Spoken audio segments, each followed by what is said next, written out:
kind of the most respectful way of being. Yeah, the forbidden lemonade. No, I know what you mean. It's it doesn't seem. Sorry, I know this is sort of gone a really weird way, but we've really gone on a tangent here.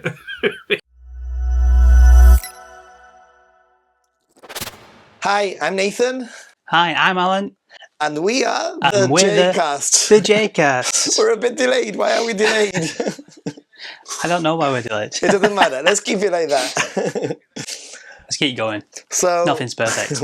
This is a new podcast whose brainchild was basically me and Alan. We've been talking for a while and we wanted to put something together. It's going to be a little bit different. How is it going to be different, Alan? Well, I think me and you have a wealth of experience travelling back and forth to Japan. We've both been doing it for over a decade, as well as you know.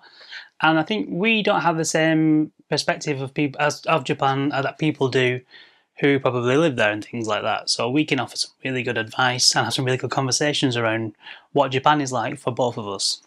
Yeah, this podcast isn't just going to be about travel. It's also going to be about, current affairs in Japan and everything in between. So we are looking forward to hearing your feedback, the topics that you might want us to cover in the future, or anything that we've missed. Drop them in the comment section. Yeah, I think what we're going to say is also we'll invite those questions from you guys as well. So if you want to ask questions for us to answer in the future, that's perfectly fine. Ask them in the comments and we'll pick the best ones out of the pile for our next chat.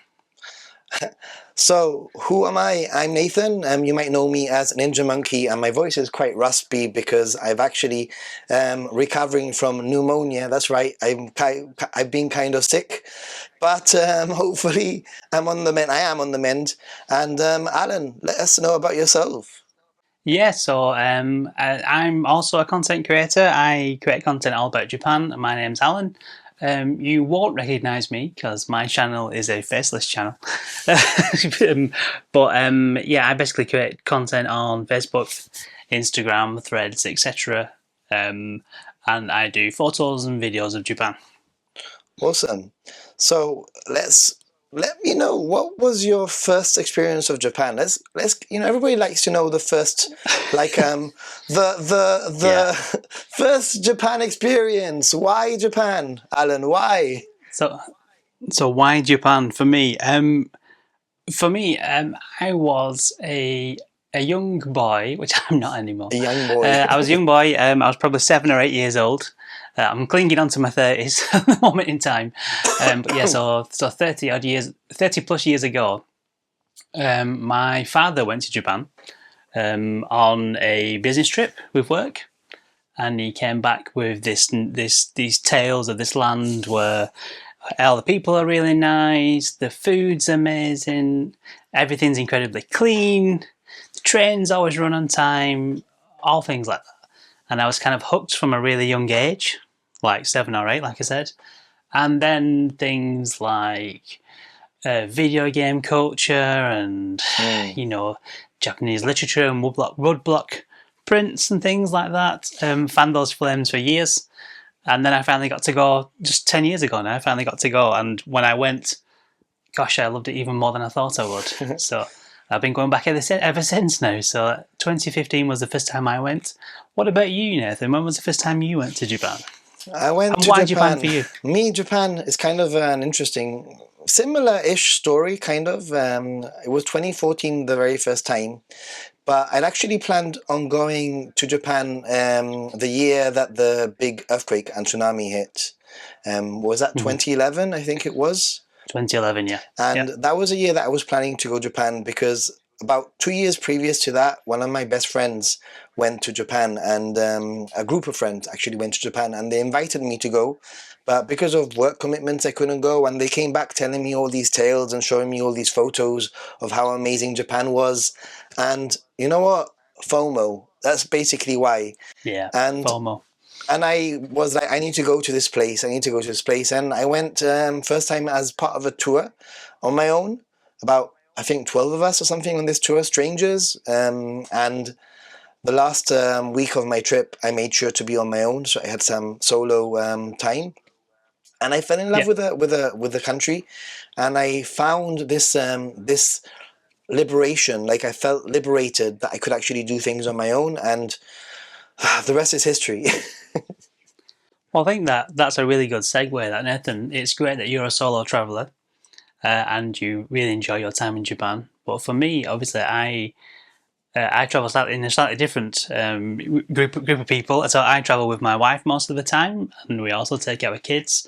So I think between us both, it's something we need to think about. Is you've got the great aspect from yourself, solo travel. This is how it is. This is how you can meet people. This is what it's like for a solo traveller.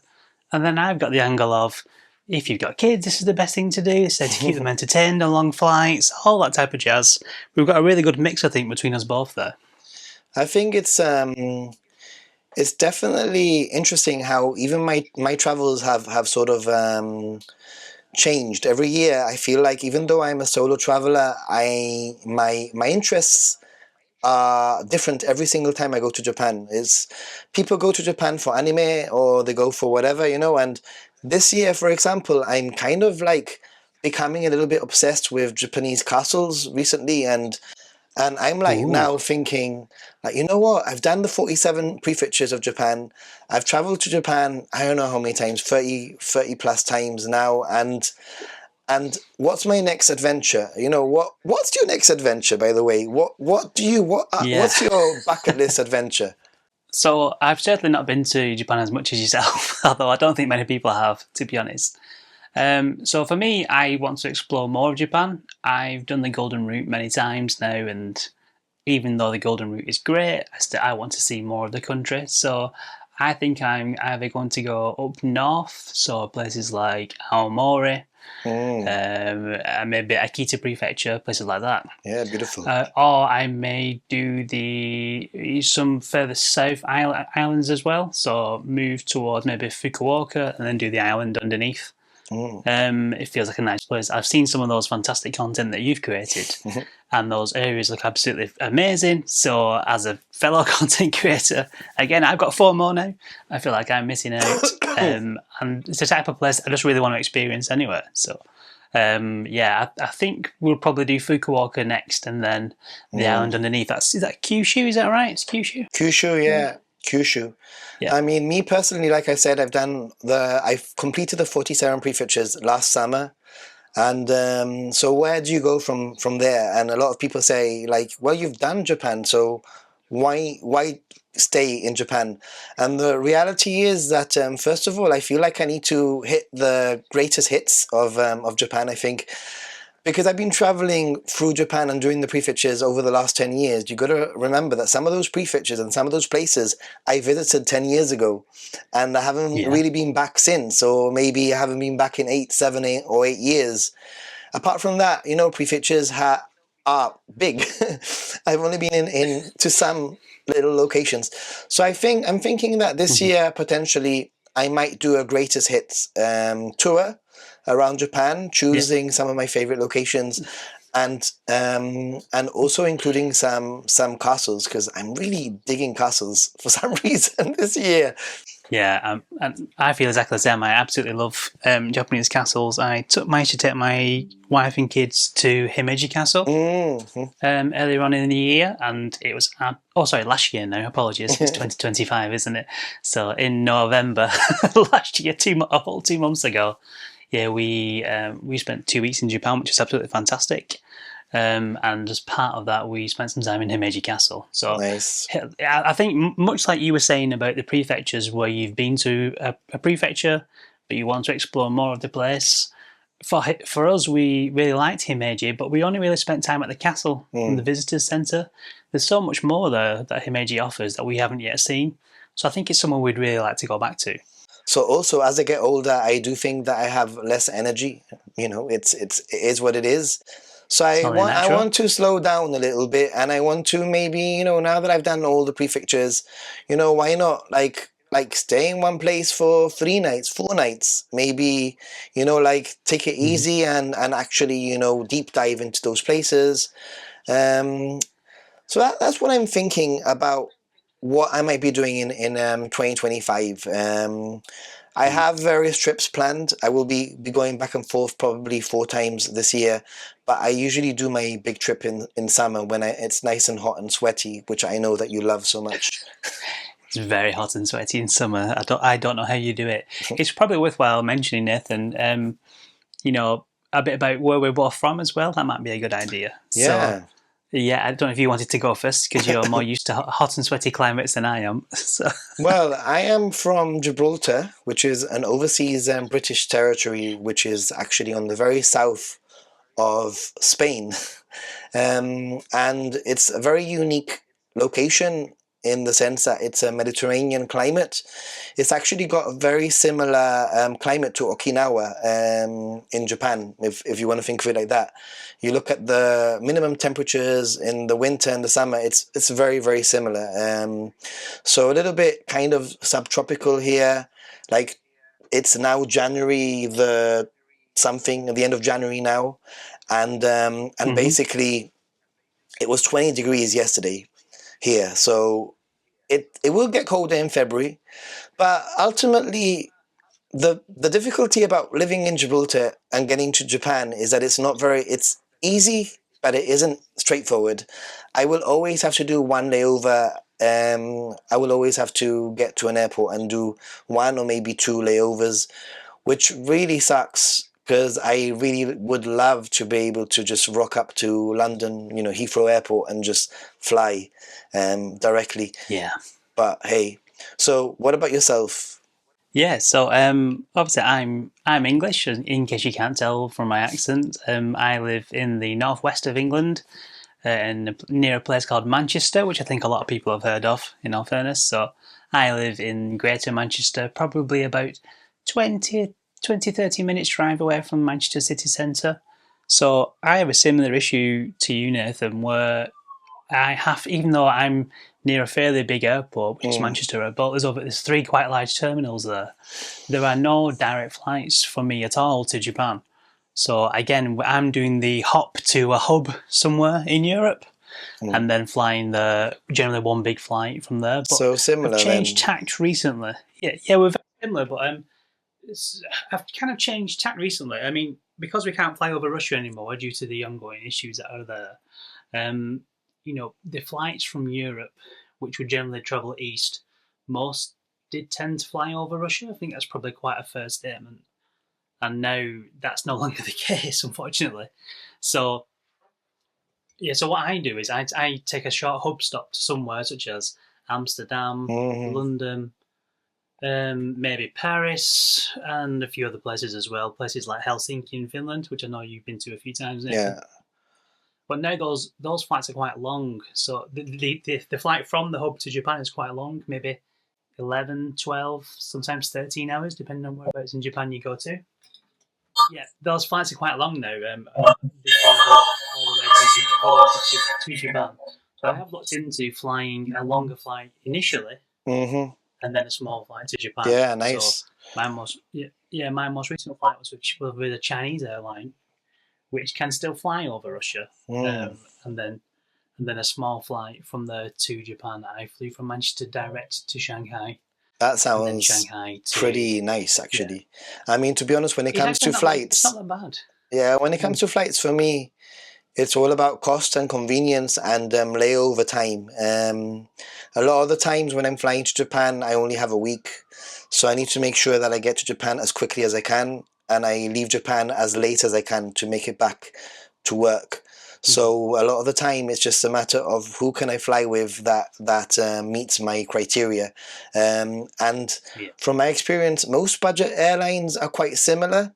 I mean, there are the obvious two which stand out, which is JAL and Anna. But even between those two, I would say that they're kind of similar, to be honest. And then all the other budget airlines, if you're going to be traveling economy like I do, unfortunately, they're all going to be very, very similar. Um, yeah. Yeah, I mean, I think you're completely right. There's not much difference between JAL and ANA anyway. So they both have fantastic Japanese service and really good leg room. So great flights. But I think I think it's probably not unfair to say that both of us now we travel to Japan so much, we have to fly economy because, Yeah. I mean, I buy. Yeah, it just wouldn't be feasible Yeah, I cost mean, wise. this is a conversation. For those of you who don't know, I've actually known Alan for quite a few years now, believe it or not. And at the beginning of getting to know Alan, he used to travel to Japan and boast about traveling business, and I was so jealous. And then one day I said to him, one day it will get to the point that you're traveling so often to Japan that you'll have to make a decision between either traveling business, or traveling to Japan more often, but on economy. And it happened. It happened. No, you're completely right. The whole point of a Japan trip is to be in Japan. Yeah, Yeah, that's the yeah, whole yeah, idea. yeah. So, I mean, getting there, it's 12, 14 hours either of relative uncomfort in economy or fantastic comfort in business, but it isn't worth it. I think we're all No, probably quite aware because that we're not worth the it, especially difference when. can pay for another flight nearly. So Oh in yeah, well, economy, don't forget as so well.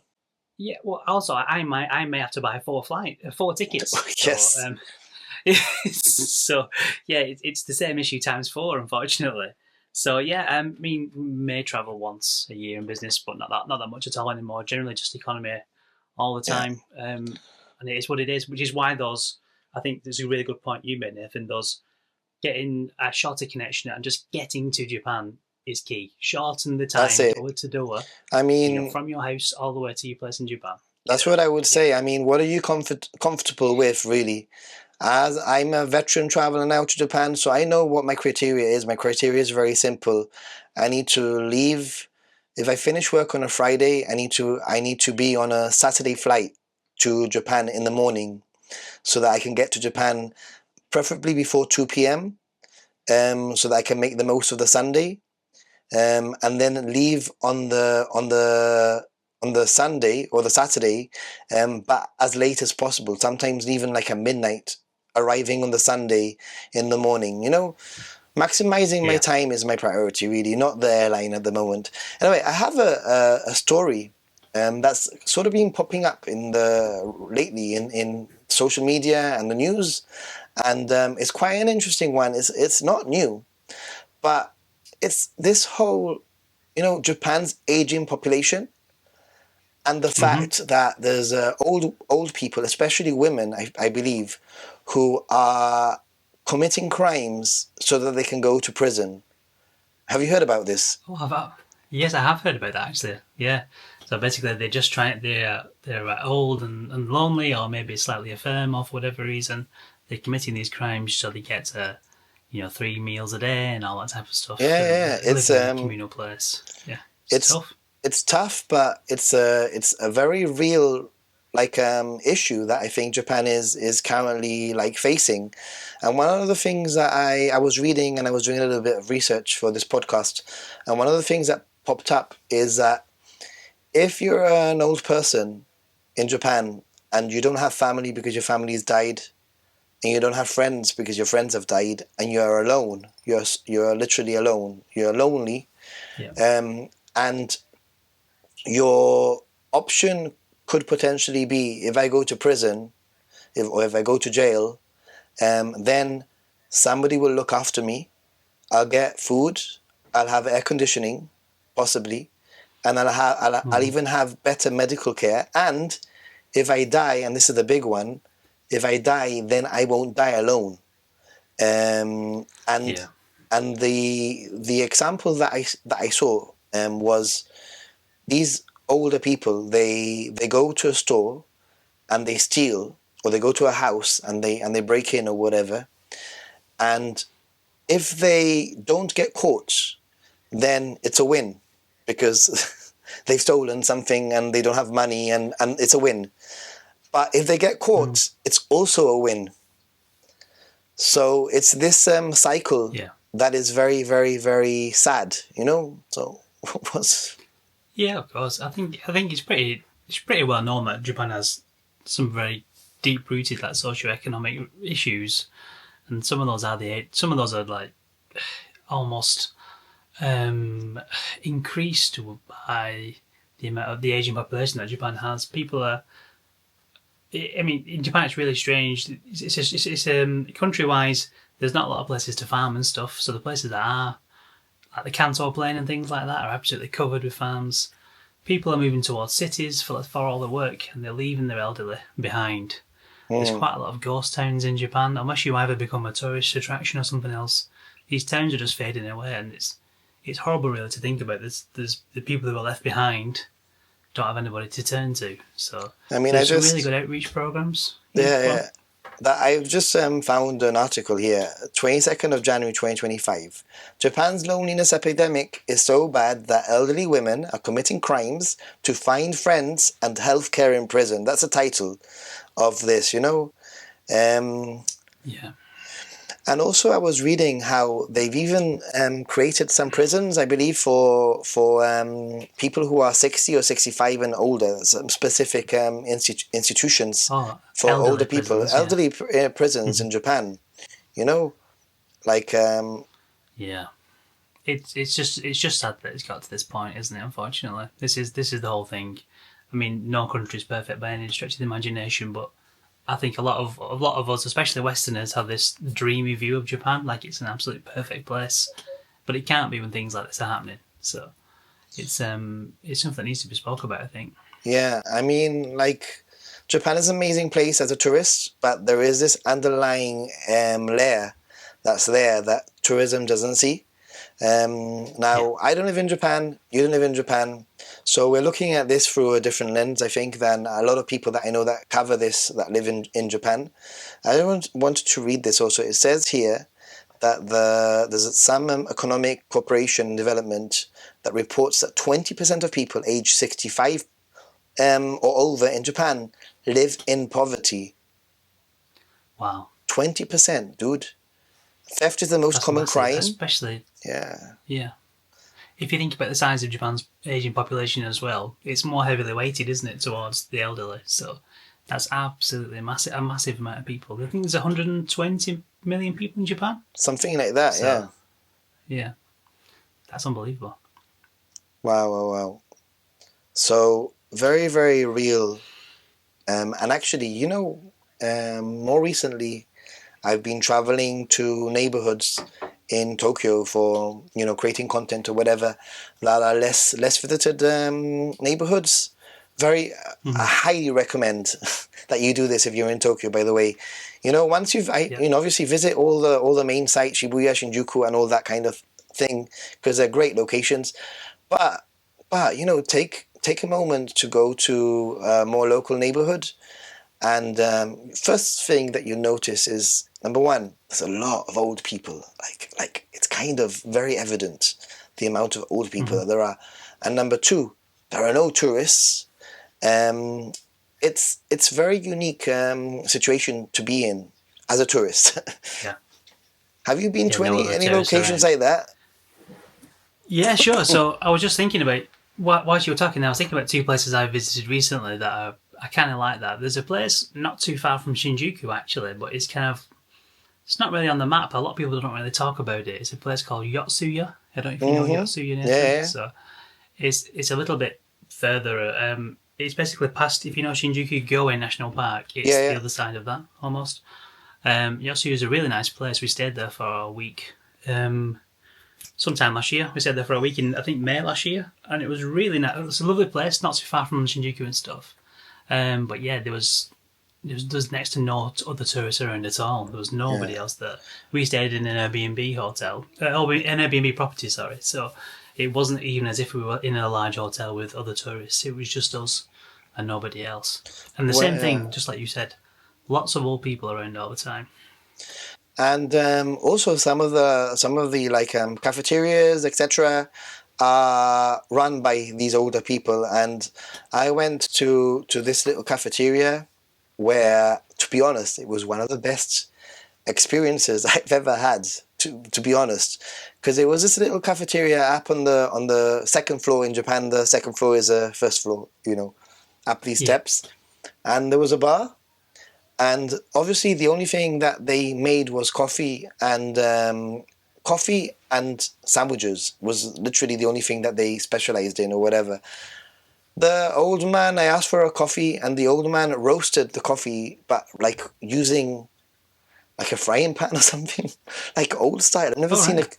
never ever seen anybody like roast a coffee like that. Basically, made the coffee Mm-hmm. for me. The whole thing took probably 20 minutes. From coffee bean to coffee in front of me. Yeah.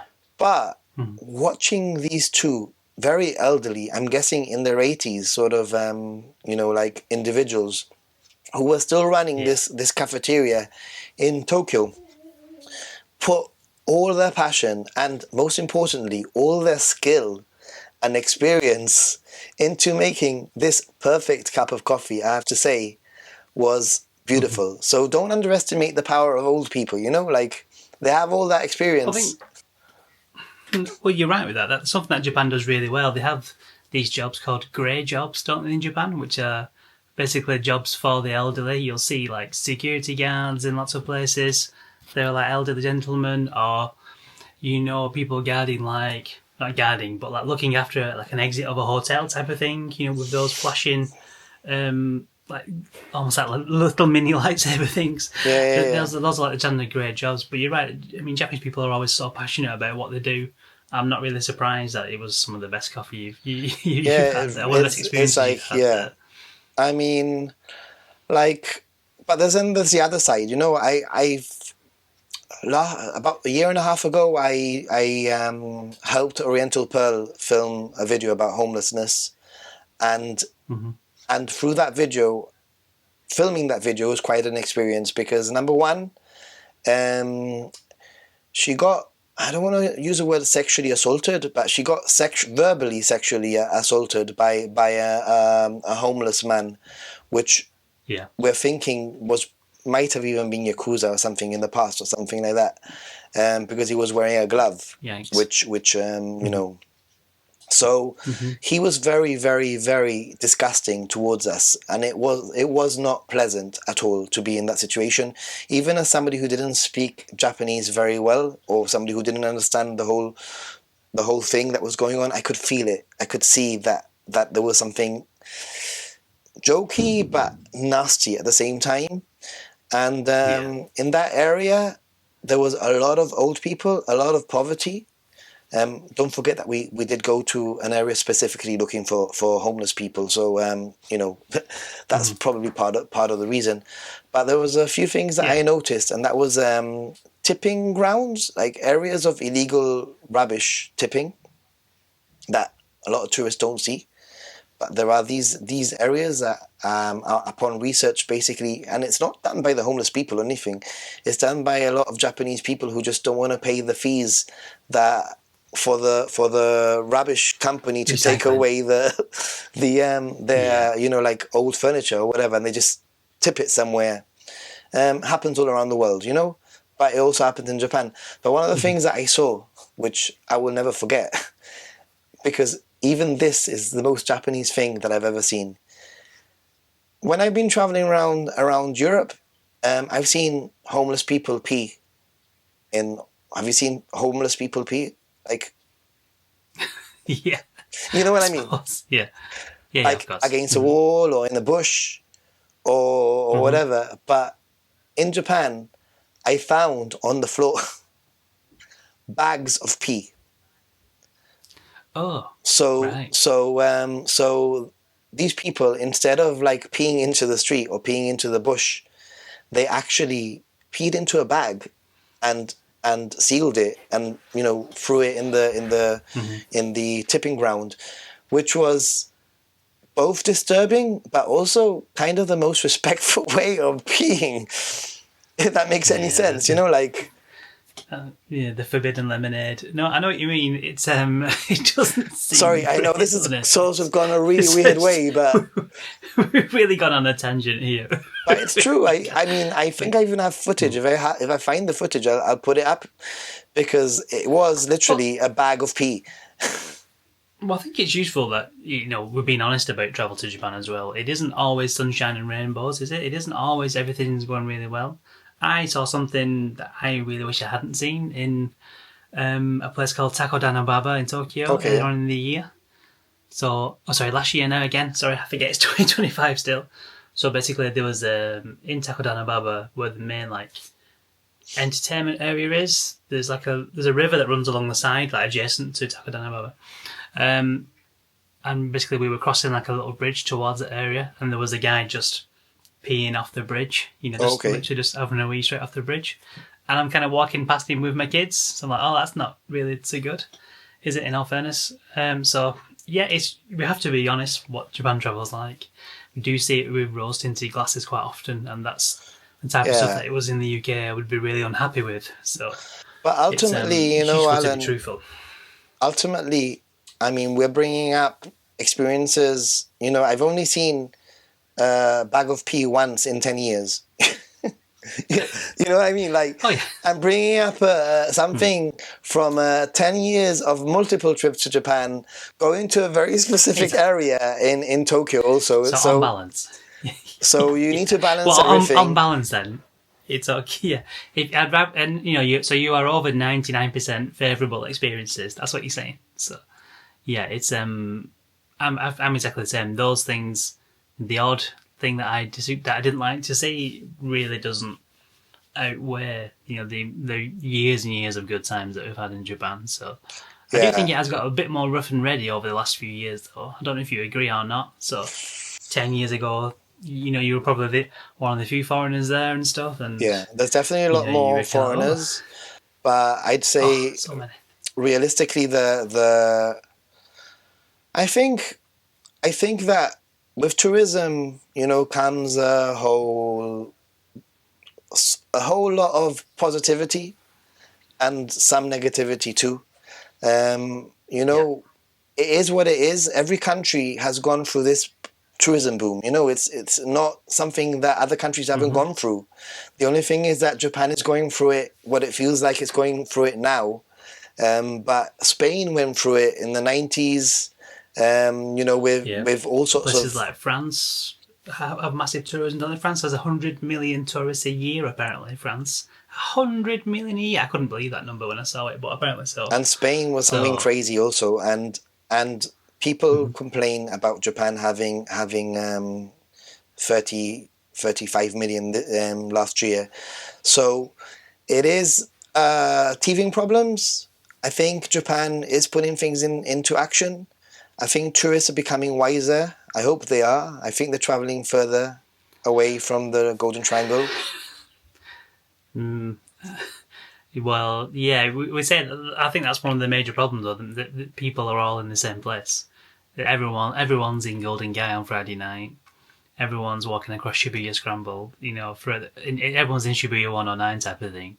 So if people actually spread out, it wouldn't feel anywhere near as busy as it is. But that gives us the chance, people like yourself and hopefully me in the near future, people who are willing to go further afield, gives us the chance to get away from all that, though. Let's go and visit some temples, some shrines, some castle. Yeah. That is literally you're the only non-native Japanese person there. So I think there's still plenty of opportunities for us to do that. 100%, 100%. Yeah. So I think overall, if you're thinking of going to Japan, and if you do have any questions for us related to travel to Japan, or if you have any topics that you think are interesting, then let us know in the comment section, because ultimately, hopefully, as this podcast grows, we can have a reply segment where we can actually answer some of your questions, guys. Hopefully that happens.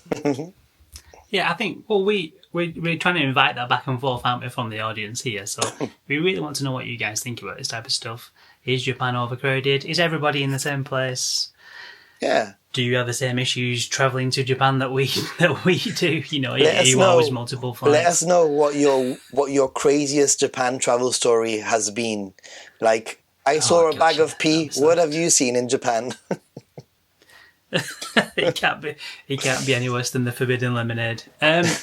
Yeah, that's quite fun. But I mean, I suppose we can also ask about what other places would people like to visit that they haven't yet gone to. So we see a lot of, a lot of stuff on social media, like people showing places they've been, and I keep making notes in my phone to say, wow, that place looks really good. Nijo Castle, I must go there at some point. Or, you know, Sukin Tower, let's go there. So yeah, it's there's a lot out there, so just let us know in the comments. That's the best thing to do. Let's have a chat about it. We'll reply to all this stuff. It's our joint YouTube channel now. So and just don't forget, don't forget to like and subscribe. Obviously, when you're here, and make sure that you turn on the notifications so you get you get notified when there's a new update, a new podcast. Watch this wherever you are. Watch it in the car. Watch it at work sneakily. Just don't get caught. So yeah. Anyway, I've been Nathan. Thanks for watching. I've been Alan.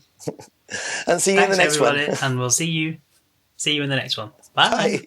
Bye.